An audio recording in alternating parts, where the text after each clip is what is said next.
আজ আমি এতটাই বড় হয়েছি যে মাকে বলতে হয় না, মা আমি রোজা রাখছি, কাজ করতে পারবো না, খুব কষ্ট হয়ে যায়। এসব বলার কোনো অপশন নাই। এত বড় হয়ে গেছি আমি, সব কাজ নিজেরই করতে হয়। কি করতে মেয়েদের জীবন এরকম হয়েছে? আল্লাহ কি মেয়েদের জীবন এইভাবেই বানানো দরকার ছিল? একটু ভিন্নভাবে বানাতে পারলো না? রোজা থেকে যখন মা বলতো বিকেলবেলা যে একটু সাহায্য কর, তখন বলতাম রোজা রাখছি, সারাদিন রোজা রাখা কষ্ট করছি, তোমারে কোনো কিছু করতে দিতে পারতাম না।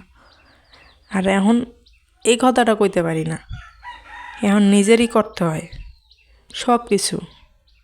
সবার জন্য ইফতার বানাতে হয়, সবার জন্য সেহরি রান্না করতে হয়, আরও তো সংসারের বাকি কাজগুলো নিজেরই করতে হয়। এখন আর মার মুখে বলতে পারি না যে মা আমি এসব করবো না। এখন মার কষ্টটা বুঝি। এই কষ্টটা যদি আগে বুঝতাম, মারে যদি ওইভাবে সাহায্য করতাম, তাহলে জীবনে মনে হয় এখন আর এই কষ্টটা কষ্ট মনে হতো না। এখন খুব কষ্ট লাগে যে তখন কেন মারে সাহায্য করলাম না, কারণ এখন আমি আমার মারে কখনোই সাহায্য করতে পারি না। সেজন্য পরের বারে এসে ঠিকই করতেছি, কিন্তু আগে যদি একটু মারে সাহায্য করতাম, মা হয়তো বা আমার জন্য অনেকটুকু দোয়া করতো। আজ সেই অপশনটা নাই।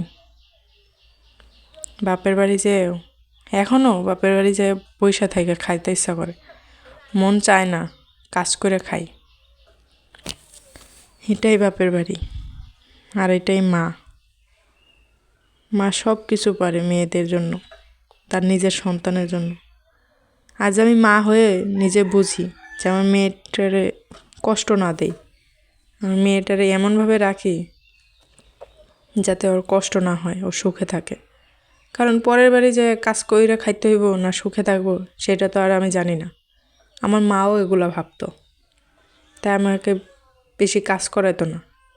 যখন একটু টুকটাক কাজ করার কথা বলতো, আমি বান্দা মোটেও না, তখন আমার হাত পা খুললে পড়ে যেত।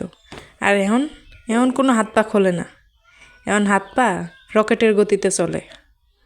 কি করার, মেয়েদের জীবন এমনই হয়।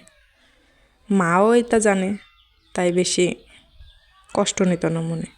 কিন্তু এখন বুঝি কষ্ট মনে না নিলেও মারে সত্যি হেল্প করা দরকার ছিল, কারণ মা খুব কষ্ট করতো সন্তানদের জন্য। সবাই দোয়া করবেন আমার মার জন্য, সকলের মার জন্য সকলে দোয়া করবেন।